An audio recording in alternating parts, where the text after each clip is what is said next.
Vamos a orar, Padre, te alabamos en el nombre de Jesús. En esta hora, Señor, que vamos a estudiar tu palabra, te pedimos, Señor, que seas tú el que tome control de todas las cosas, que tú nos hables, Señor, que en esta mañana podamos escuchar tu mensaje, Señor, que podamos escuchar lo que tú tienes que decirnos. Y que, Padre, en todas las circunstancias que estamos pasando en este momento, que podamos, Señor, estar seguros de que tú sigues estando en el trono, Señor. Gracias por la palabra que nos dará, Señor. Habla no solamente en nuestra vida, sino también a aquellos que verán después, Señor, el video. Te damos gracias, mi Dios, en el nombre de Jesús. Amén. Vamos en esta mañana a empezar esta serie de temas sobre las últimas palabras que Jesús dijo en la cruz. Usted sabe que ya estamos acercándonos a la Semana Santa. Entonces empezamos hoy esta serie de temas. Hay por lo menos 7 palabras o 7 expresiones que se nos dice que Jesús dijo cuando estaba en la cruz del Calvario. Y estas palabras son sumamente importantes, pero que fueron prácticamente las últimas palabras que Jesús dijo allí cuando estaba en la cruz haciendo el sacrificio expiatorio por nosotros. Es claro que en cada una de estas palabras nos van a enseñar, nos van a dar enseñanzas sumamente importantes, que son importantes en nuestra vida, no solamente en estos momentos difíciles que estamos experimentando como iglesia.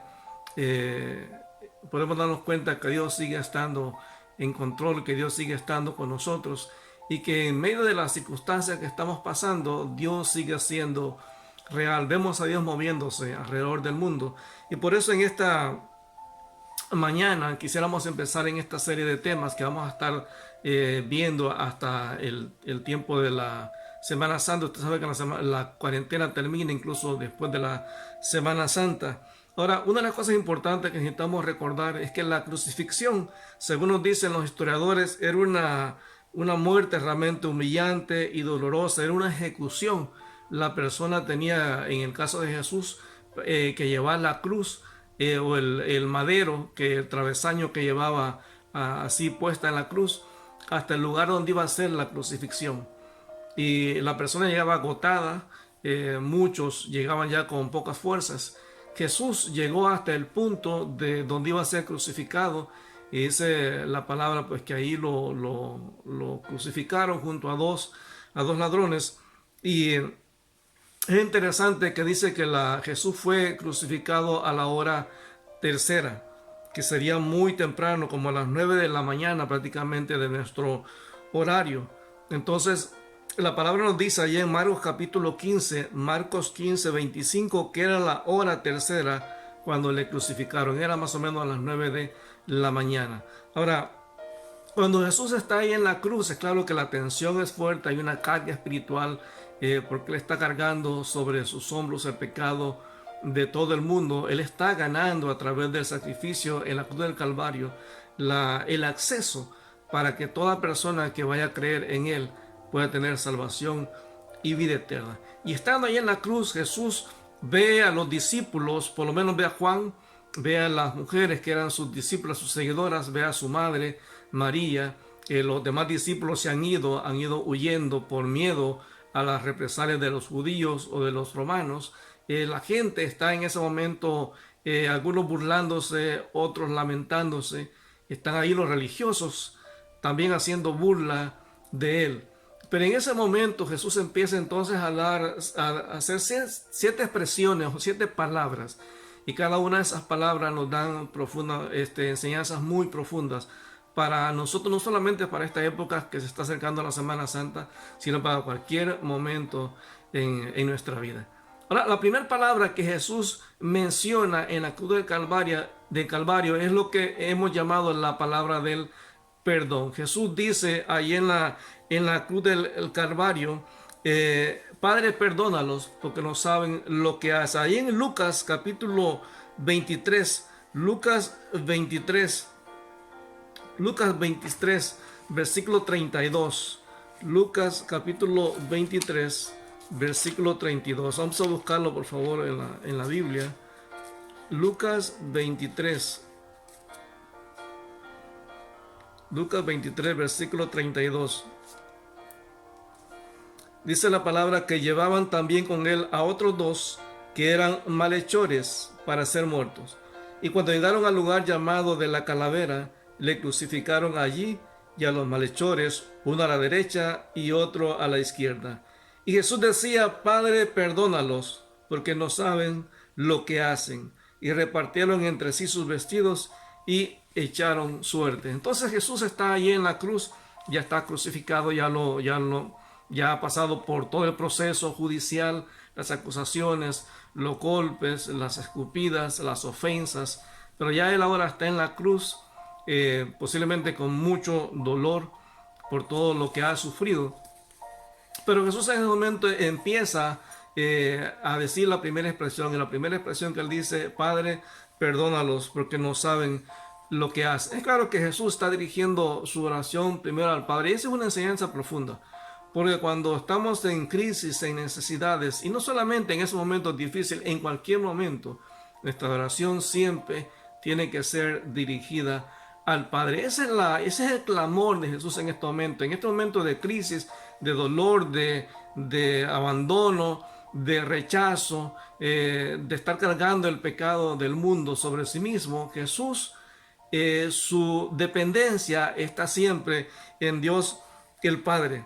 Ahora, allá en Isaías capítulo 53, versículo 12, Isaías 53, versículo 12, nos dice la palabra allí, al profeta Isaías lo había anunciado en Isaías 53, 12, dice: Por tanto, yo le daré parte con los grandes, y con los fuertes repartirá despojos, por cuanto derramó su vida hasta la muerte, y fue contado con los pecadores, habiendo él llevado el pecado de muchos y orado por los transgresores. O sea, ya ahí Isaías nos anuncia que en la cruz del Calvario, o en el momento del sacrificio, el Mesías iba a hacer una oración por aquellas personas que le habían maltratado. Claro, ahí en ese momento estaban los soldados, ellos lo habían crucificado.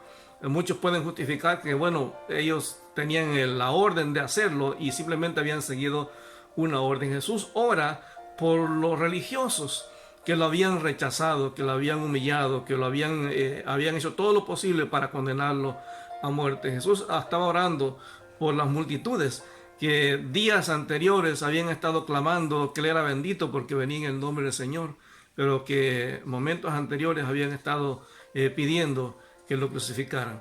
Estaba orando por todas aquellas personas allí en la cruz del Calvario. Ahora, una de las cosas importantes que necesitamos recordar es que la palabra perdón significa despido, enviar afuera, significa despedir, liberar, dejar ir, cancelar algo. Ahora, cuando Jesús pide al Padre que perdone a las personas que están ahí frente a la cruz, Él dice: Padre, perdónalos porque no saben lo que hacen. Ahora, en realidad ellos sí sabían en realidad lo que estaban haciendo. Posiblemente no entendían la gravedad del asunto. O sea, ellos no eran ignorantes de lo que estaban haciendo. Ellos, por ejemplo, lo estaban haciendo por conveniencia, por no poner en peligro su comodidad como líderes religiosos. Ellos no querían incluso que los soldados romanos se dieran cuenta de lo atractivo que era el mensaje de Jesús. Ellos pensaban que a lo mejor Jesús iba a hacer una revuelta y que eso le iba a traer complicaciones a ellos como sacerdotes y como pueblo judío. Dice en Juan capítulo 11, versículo 49, Juan capítulo 11, versículo 49, que entonces Caifás, uno de ellos, sumo sacerdote aquel año, les dijo: Ustedes no saben nada, ni piensan que nos conviene que un hombre muera por el pueblo, y no que toda la nación perezca.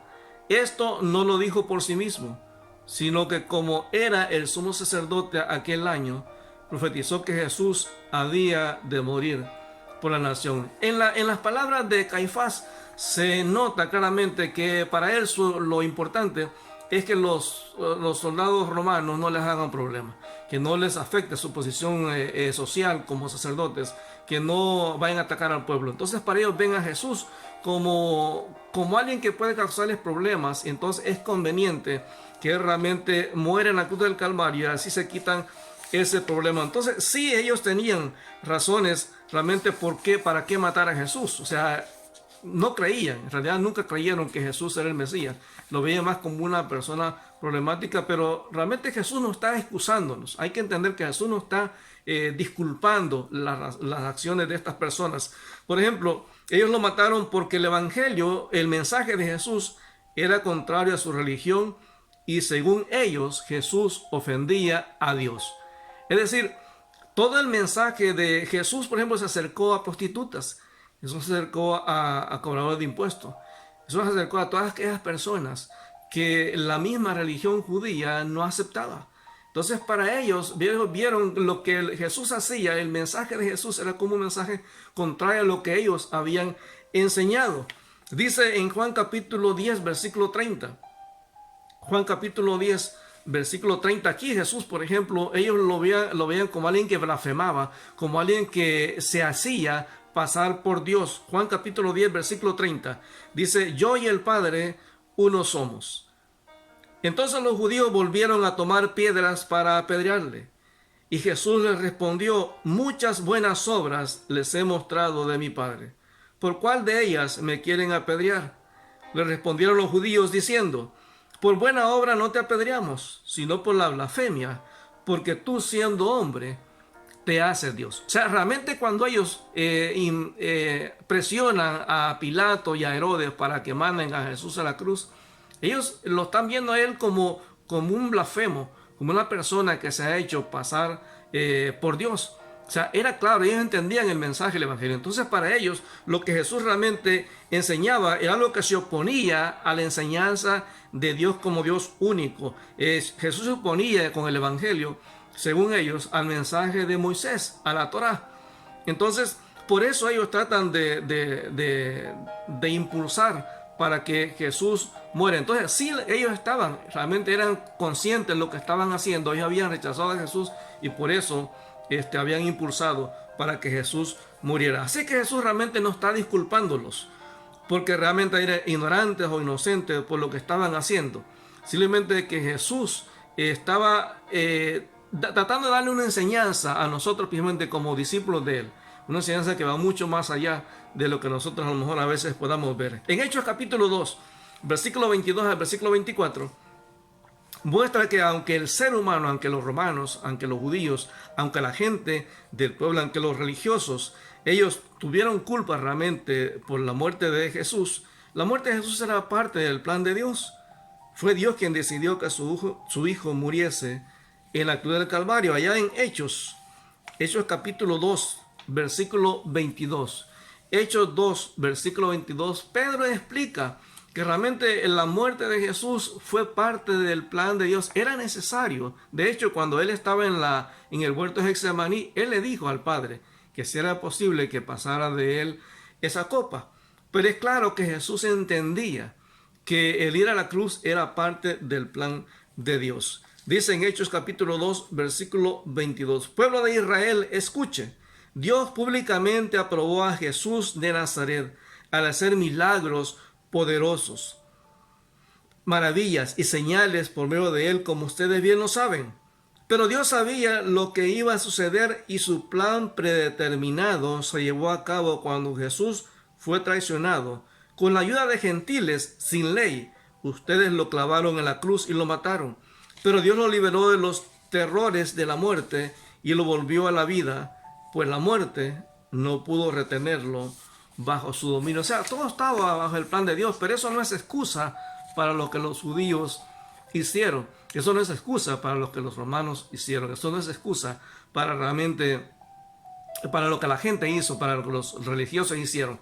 Ahora, entonces la pregunta es, ¿por qué entonces Jesús pide perdón, que Dios perdone a aquellas personas que estaban ahí, que lo estaban crucificando y que no les tome en cuenta lo que están haciendo? ¿Qué realmente? ¿Cuál es el mensaje real de Jesús? Una de las cosas importantes que uno puede ver en la vida de Jesús es que Jesús, el propósito de él al venir a la tierra siempre fue claro. Jesús no vino a traer condenación.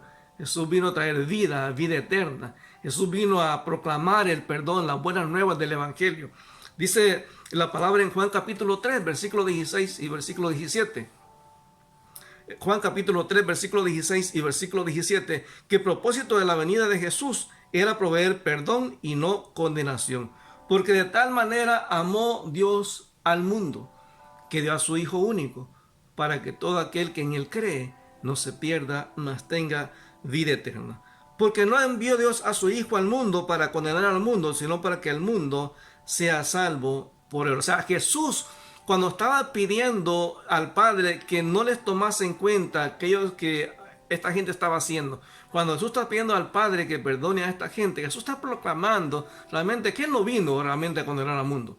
Jesús lo que vino a hacer es darle la oportunidad al mundo para ser salvo. Entonces, el pedir perdón, el pedir que Dios perdone a esta gente, va de acuerdo al mensaje de perdón que Jesús vino a proclamar. El mensaje de perdón que Jesús estuvo compartiendo mientras estaba aquí en la tierra. Ahora, la persona es la que se condena. Jesús no condena a nadie. Jesús vino a proclamar el perdón de Dios a cada persona. Por eso es lo que dice Juan 3:16. La condenación llega a la vida de las personas cuando la persona de una manera voluntaria decide rechazar a Jesús. Por eso uno ve el contraste entre los dos ladrones que están ahí. Uno decide reconocer a Jesús como el Mesías y el otro no. Es una decisión personal. Ahora, Jesús lo que está diciendo acá, su mensaje de perdón al ser humano está respaldado también por lo que él pide ahora al Padre, que perdone a estas personas. Ahora, Jesús, cuando ora al Padre que los perdone, nos está enseñando a nosotros, como sus discípulos, que nosotros también debemos de perdonar, porque ese fue el ejemplo de él. O sea, si uno analiza bien la situación, Jesús no está excusando a estas personas por lo que están haciendo. No, ellos son responsables. Y cuando esas personas sean presentadas delante de Dios, tienen que entregar cuentas por el rechazo que tuvieron hacia Jesús. Todas esas personas van a tener que entregar cuentas a Dios por haber impulsado la muerte de Jesús, a pesar de que eso era parte del plan de Dios. Entonces, nosotros al ver a Jesús en la cruz pidiendo al Padre que no les tome en cuenta lo que esta gente está haciendo, sino que los perdone, Jesús nos está dando un ejemplo a seguir. En Mateo capítulo 5, versículo 43 al 48, Mateo capítulo 5, 43 al 48, Jesús nos dice en este pasaje: oyeron que fue dicho, amarán a su prójimo y aborrecerán a su enemigo. Pero yo les digo, amen a sus enemigos, bendigan a los que los maldicen, hagan bien a los que los aborrecen y oren por los que los ultrajan y los persiguen, para que sean hijos de vuestro Padre que está en los cielos, que hace salir su sol sobre malos y buenos, y que hace llover sobre justos e injustos. Porque si aman a los que les aman, ¿qué recompensa tendrán? ¿No hacen también lo mismo los publicanos? Y si saludan solamente a sus hermanos, ¿qué hacen de más? ¿No hacen así también los gentiles? Sean pues ustedes perfectos, como su Padre que está en los cielos es perfecto. O sea, Jesús espera que yo vea su ejemplo. Así como Él perdonó a aquellas personas, o pidió a Dios que perdonara a aquellas personas que lo estaban ofendiendo, que estaban burlando de Él, que habían dicho que el mensaje de él era mentira, habían dicho que si Él era el Mesías, que se salvara a sí mismo y que entonces iban a creer en Él. Todo ese tipo de cosas, la presión incluso espiritual que Jesús sentía en ese momento, esta gente no entendía que Jesús estaba muriendo aún por los pecados de ellos. Entonces, Jesús nos enseña que nosotros tenemos que seguir exactamente el mismo ejemplo de Él. Jesús no solamente habló de perdón, no, Él demostró que es posible perdonar. Ahora, una de las cosas importantes es esto. Yo no me puedo justificar de no perdonar a otros por lo que hacen.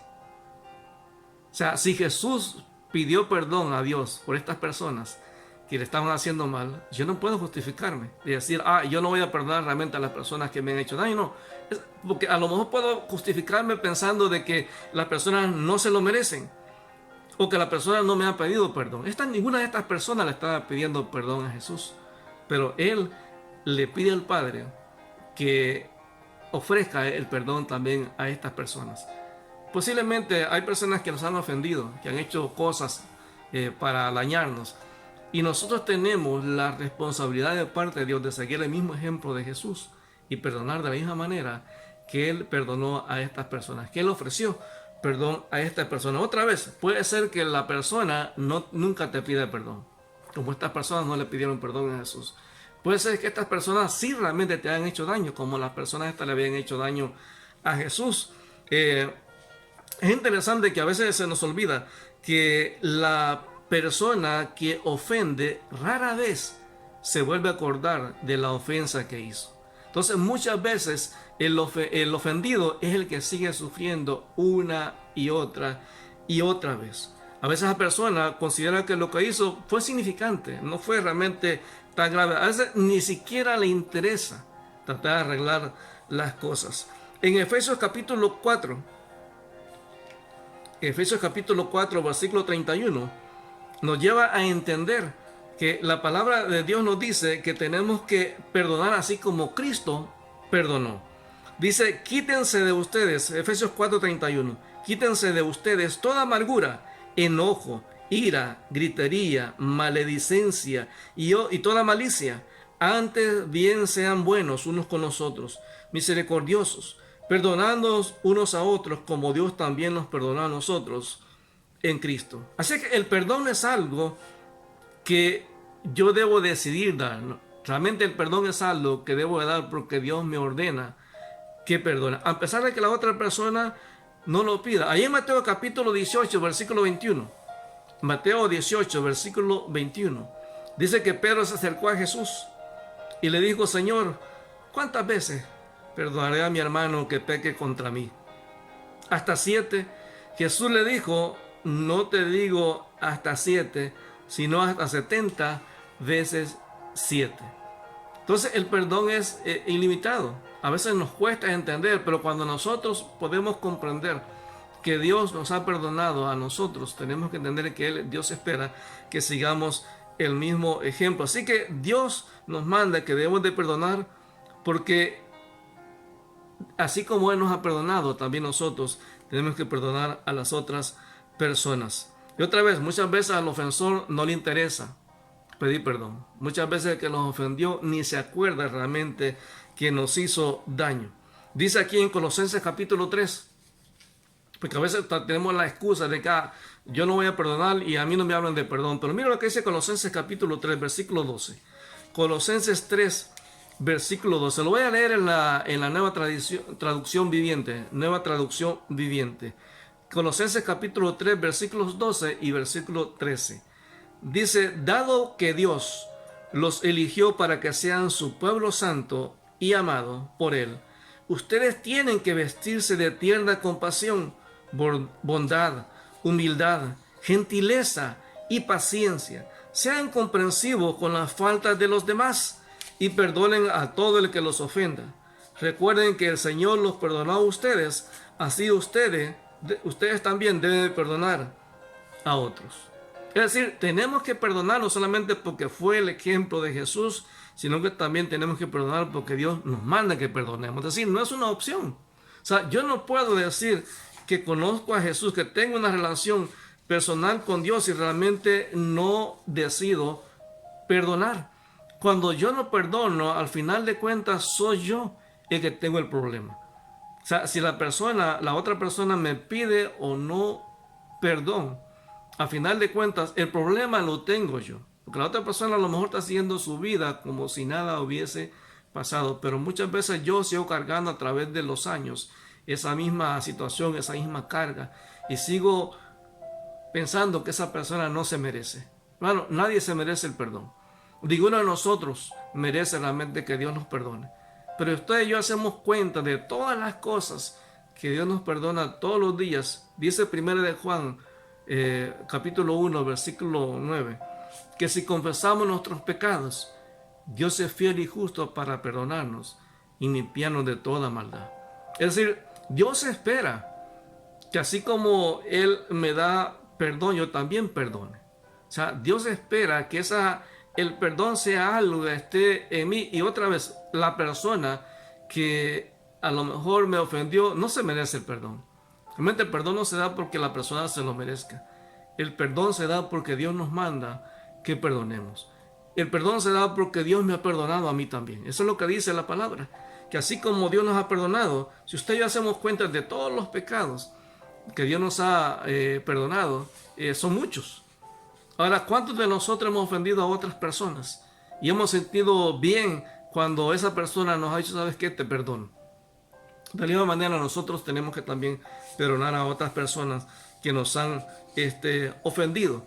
Otra vez, Mateo capítulo 5 dice que tenemos que perdonar y ser perfecto, así como nuestro Padre Celestial es perfecto. Entonces, Dios espera que perdonemos. Dios espera que seamos personas que actúen como Él. La palabra dice que tenemos que ser imitadores de Dios, que tenemos que actuar como Dios actúa. Mateo capítulo 5, versículo 48. Sé pues perfectos, como vuestro Padre que está en los cielos es perfecto. Dios hace salir su sol sobre buenos y malos, sobre justos e injustos. Dios es imparcial. Dios es imparcial. Cualquier persona que viene a Dios con la actitud adecuada y le pide perdón, Dios lo perdona. Ahora, no solamente tenemos que perdonar porque Dios nos dio el ejemplo.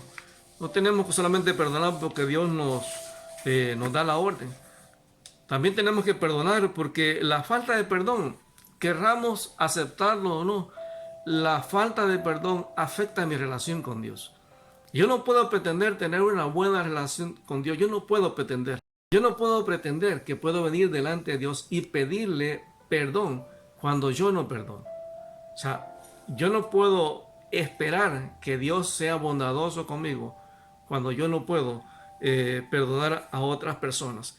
En Mateo capítulo 6, versículo 12, Mateo 6, versículo 12, dice, y perdona nuestras deudas, como también nosotros perdonamos a nuestros deudores. En la Nueva Traducción Viviente dice, y perdona nuestros pecados, así como hemos perdonado a los que pecan contra nosotros.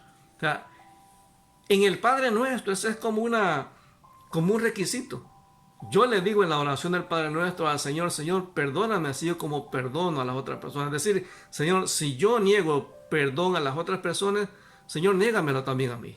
Es decir, en el Padre Nuestro, esas son las dos cosas que se mezclan ahí. O sea, yo no puedo realmente pretender que Dios me perdone cuando yo niego en mi corazón, yo niego la oportunidad a otras personas de que ellos también puedan tener perdón, igual como Dios me lo ha dado a mí. Allí mismo Mateo capítulo 6, versículo 14, al final del Padre Nuestro, Mateo 6, 14, el Señor dice, porque si perdonas a los hombres sus ofensas, también les perdonará a ustedes su Padre Celestial. Pero si no perdonan a los demás sus ofensas, tampoco vuestro Padre les perdonará sus ofensas. En la nueva traducción viviente, dice, si perdonas a los que pecan contra ti, tu Padre Celestial te perdonará también a ti. Pero si te niegas a perdonar a los demás, tu Padre no perdonará tus pecados. O sea, Dios es claro en este sentido. Yo no puedo pretender exigirle o pedirle a Dios que me dé algo que yo niego a otras personas. O sea, Dios espera que así como yo le pido perdón a Él y Él tiene gracia y misericordia para darme ese perdón. El Salmo 103 lo dice. Dice, bendice alma mía Jehová y bendiga mi ser su santo nombre. Bendice alma mía Jehová y no olvides ninguno de sus beneficios. Dice, Él es el que perdona todas tus iniquidades. O sea, cada vez que nosotros pecamos y cada vez que venimos delante de Dios, dice 1 Juan 1:9, que Él es fiel y justo para perdonarnos y limpiarnos de toda maldad. O sea, Dios espera que así como nosotros le clamamos a Él por perdón, de la misma manera también nosotros podamos darle perdón a aquellas personas que nos han ofendido. Tenemos que entender que cuando yo no perdono, hermanos, cuando yo no doy ese perdón, que ya sea que la otra persona me lo esté pidiendo o no me lo esté pidiendo, porque si vimos en la cruz, la gente que estaba ahí no le estaba pidiendo realmente perdón a Jesús. Él es el que ofrece el perdón. O sea, la gente ni siquiera se estaba dando cuenta de que estaban ofendiéndolo. No, fue Él el que decidió pedirle al Padre que los perdonara, a pesar de que esa gente no se lo merecía, a pesar de que esa gente estaba ofendiéndolo en ese momento. O sea, al final de cuentas, soy yo el que decido si perdono o no perdono. Por eso en esta mañana a mí me gustaría que que tomáramos en cuenta realmente lo que la palabra dice, que podamos decirle al Señor Dios en este momento, decirle, Señor Dios, perdóname. Porque muchas veces, Señor, he tenido la oportunidad de perdonar y no lo he hecho.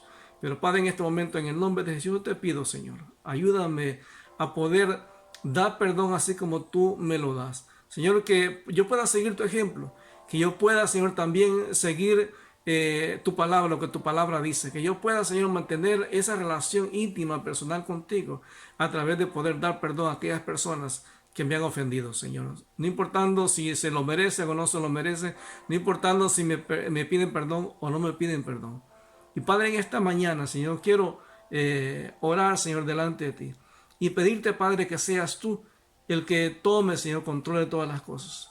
Que seas tú, mi Dios, el que nos guía a ese perdón, Señor, a dar ese perdón que realmente, Señor, tú quieres que demos. Que, Padre, en nuestro corazón esa amargura, ese rencor, esa atadura, Señor, sea quitada en el nombre de Jesús. Y que yo pueda realmente, Señor, empezar a disfrutar la vida abundante que tú tienes para mí, Señor. Que ese tipo de cosas que me han hecho otras personas en el pasado o recientemente no amarguen mi vida, Señor. Que yo pueda realmente seguir mi vida, Señor, y disfrutarla. Que yo pueda, Señor, primero seguir tu ejemplo. Que yo pueda, Señor, obedecer tu palabra. Padre, que podamos en el nombre de Jesús, Señor, tomar esa decisión de poder arreglar las cosas contigo. Y Padre, te pedimos que todas las cosas sean para glorificar tu nombre, Señor. Que podamos, Señor, en el nombre de Jesús, dejar a un lado todas esas cosas que nos están amargando. Y Padre, que sea alguien que a lo mejor no te conoce todavía como Señor y Salvador, que en esta mañana también pueda tomar la decisión de entregar su vida a Jesús, Señor. Que en esta mañana, Señor, podamos reconocer, Padre, que todos somos pecadores, que no hay ni siquiera uno que sea justo, Señor. Que podamos reconocer, Señor, que no hay ninguna religión que nos pueda salvar. Que no importa cuán buenos seamos, no importa cuántas obras hagamos, ninguna de esas cosas nos puede hacer salvos, Señor, ni acercarnos a ti. Que, Padre, que tu palabra dice que la salvación es a través de la fe en Jesús solamente. Que la palabra nos dice que la salvación es gratis porque ya Jesús murió en la cruz del Calvario por cada uno de nosotros. Y Padre, que cada uno de aquellas personas que no han tenido un encuentro personal con Jesús hoy puedan tomar esa decisión y decirte así, Señor, poder decirte a ti, Señor, que quieren entregar su vida en este momento. Yo te invito en este preciso instante a que puedas inclinar tu rostro y puedas decirle al Señor, Señor, yo reconozco que soy pecador. Señor, reconozco que mi vida está alejada de ti. Reconozco, Señor, que yo he estado, Señor, realmente alejado de ti, Señor, que mi vida, Señor, es una vida muchas veces religiosa, pero que, Señor, no tengo una relación personal contigo. Pero hoy, Señor, en el nombre de Jesús, yo quiero pedirte, Señor, que seas tú el que tome control de mi vida, el que, Señor, me dé salvación y vida eterna a través de Jesucristo. Yo hoy reconozco a Jesús como mi Señor y mi Salvador. Señor, me aferro a tu salvación, Señor. Yo me aferro a ti, Señor, para que seas tú, mi Dios, el que me dé ese perdón que solamente tú puedes dar, Señor. En este momento yo le entrego mi vida a Cristo. Si tú estás haciendo esta oración en este momento, entregándole tu vida a Jesús, yo te animo a que no te quedes ahí. Este es el primer paso. Y creemos que cuando una persona confiesa a Jesucristo como su Señor y Salvador, tiene la salvación y la vida eterna. Pero no te quedes ahí. Mucha gente hace esta oración y luego sigue su vida como si nada hubiera sucedido. Acércate si vives en Montreal, te invitamos a que vengas a nuestra iglesia. Allá abajo del video, ahí está toda la información, el correo electrónico, la página de internet, ahí está la página de Facebook, ahí está el teléfono donde puedes llamarnos también. Si vives lejos de Montreal, igual comunícate con nosotros a través de WhatsApp o a través del correo electrónico. Será un placer orientarte a una iglesia donde te puedas congregar. Pero no te quedes ahí.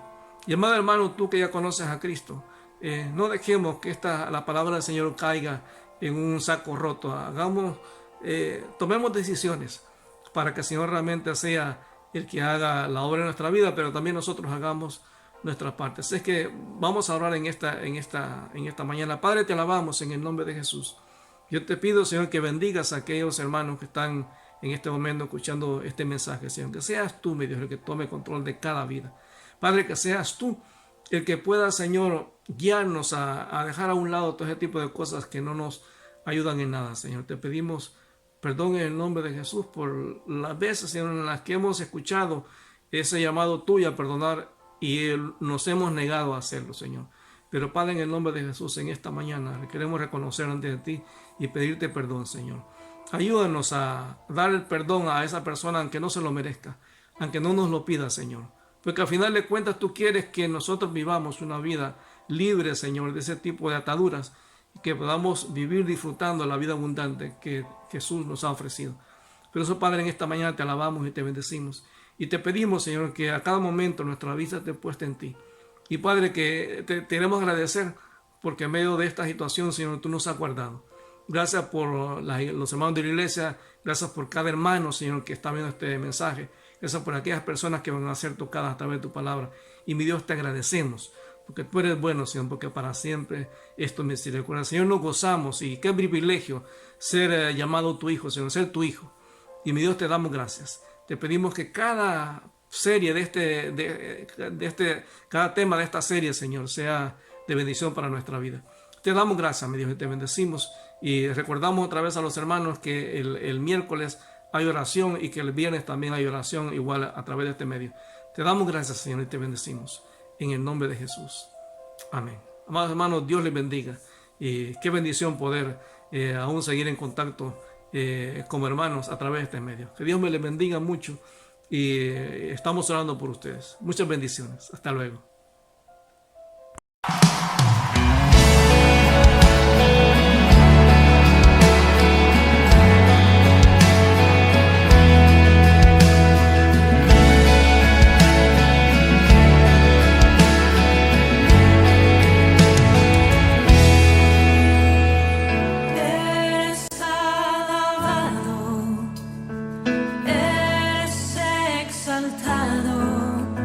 Tu nombre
La Biblia dice que Él pelea por su pueblo. Él pelea por ti esta noche. Di esta frase con nosotros. Y yo sé quién va conmigo, va por mí. Y quien a mis enemigos hace huir. Y una vez más. Y yo sé quién va conmigo, va por mí. Y quien a mis enemigos hace huir.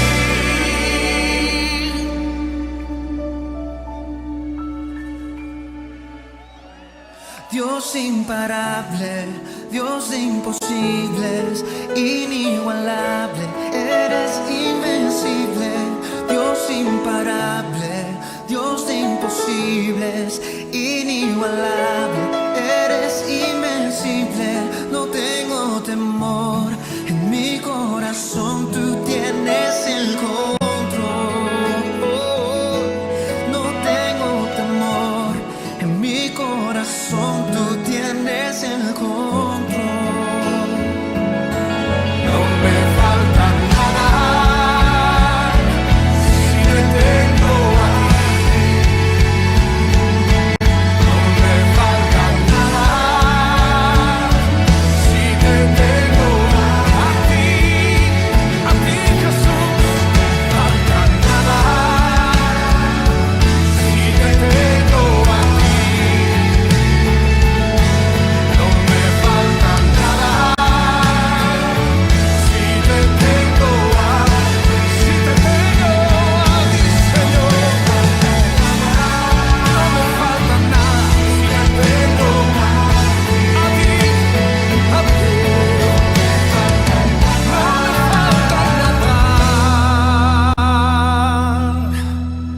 porque te tengo a ti.